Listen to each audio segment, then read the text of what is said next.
I don't think any finance minister in the world has a get out of jail free card right now, because I think the economic conditions are so tough.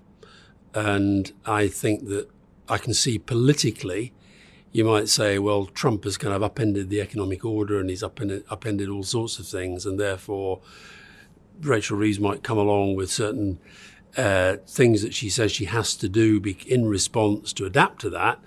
And, you know, the public can be fairly forgiving of those sorts of things, but not if it doesn't work out in the end. So I wouldn't look at it like that. I think that, you know, we've been hearing from some of your audience today that tariffs have posed a real challenge to businesses and economies around the world, and we're not immune from that. I was a journalist, and it was one of the most extraordinary days of my professional life when we crashed out VRM. And I don't think enough is made of the fact that George Soros gets a lot of the blame / credit, wherever you're coming from.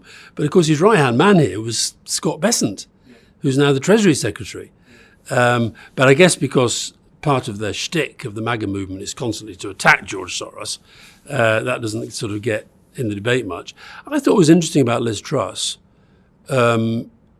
ultimately, I've been involved in lots of big economic events where the government, and particularly the Chancellor of the Exchequer, is having to frame policy. You have to take account of what the reaction is going to be. And, you know, Liz Truss brought forward a set of proposals that anybody could have told her the reaction was going to be horrific.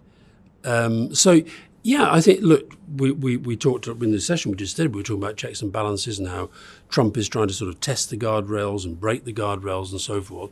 You know, they have to adapt to the change. But yeah, you cannot claim to be a thriving, dynamic economy living as a market economy if you think that you can shape all policy without reference to what the markets are going to do and say. Every generation is slightly saying politicians were better in the old days. But I think there is a real problem with the way that politicians are treated, all sides. I do, yeah. I think that I know so many people who probably a generation ago would have gone into politics and now think, don't fancy that. So no, I think that the big thing I think that's maybe been missing from what the government's been doing is I'm obsessed with this idea that politics, of course, it's about policy and it's about tackling crises and it's about dealing with issues as they come up. But the bigger thing for me is always, what's the national story? What's the story you're telling to the country, about the country, and about where your ideas, your leadership, your policies are going to take the country? And I think that partly because the scale of the challenges is so big right now, and where I have a lot of sympathy for Rachel Reeves and Keir Starmer is there was a black hole and the economy was a mess when they came in. It's the opposite. I mean, Trump's in the opposite. Trump's the one who's saying it's a disaster when actually we know it wasn't. Whereas actually the British economy was in real trouble.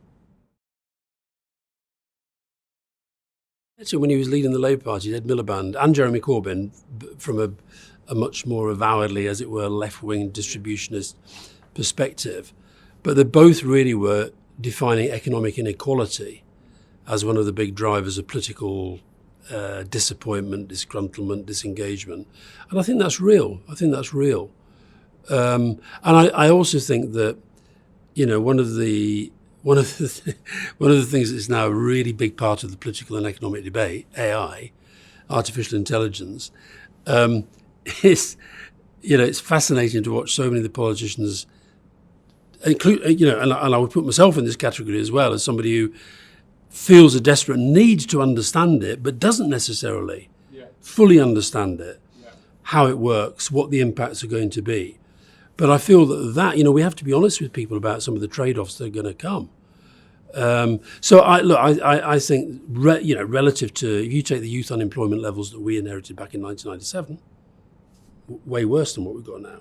However, your second point about the job insecurity and people feeling that they're having to work harder for less, that's a big driver of some of the political unrest that we're seeing right across Europe. So yesterday we had Mark Carney in the White House with Trump. Now, I would argue Mark Carney politically has played a blinder.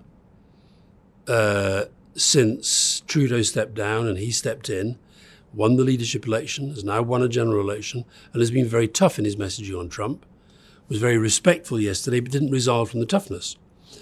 You saw Zelensky, frankly, getting beaten up and was horrible to watch and disgusting on so many levels. Keir Starmer with his letter from the King and Trump sort of, loving it. And then Keir pushing back on J.D. Vance on a couple of points where J.D. Vance was talking nonsense about Europe and about European commitment to Ukraine. So they all have to work out their own things. But the fact is that they're dealing with somebody. You're always, with any world leader, there's always there can be divergence between what they say in public and what they think. That can often be the case. And likewise with the policy, but you can usually get a sense genuinely of the policy that they're trying to develop. Whereas with Trump, you can't. It's so unpredictable. Well, I do think that one of the things that Trump is doing is not just Jerome Powell, it's virtually every institution that can be a different source of power or a different body that's holding him to account. He either gets rid of them or he undermines them. So he's deliberately trying to undermine Jerome Powell. I think Jerome Powell's done the right thing in just standing up to it and say, I've got a job to do and I've got my brief and I'll just carry on doing it. And then when he goes, I have to see. I think with Andrew Bailey, he's in a similar position, but without that political pressure. And that's a good thing. I think it's important that people, if you have an institution like the Bank of England if you have an institution like the Bank of England, and the big thing that it is independent in these specific policy decisions that it has to make, then I think it's incumbent on politicians not to put the boot in too much. I thought that there was too much of that during the last few years of the Tory government. So no, and you got to remember, look, my thing is politics and political strategy and so forth. I'm not an economist, but I've got to say, Mark Carney, I would say, is a friend of mine. I know Mark Carney very well. I do know Andrew Bailey, and I like him, and I respect him.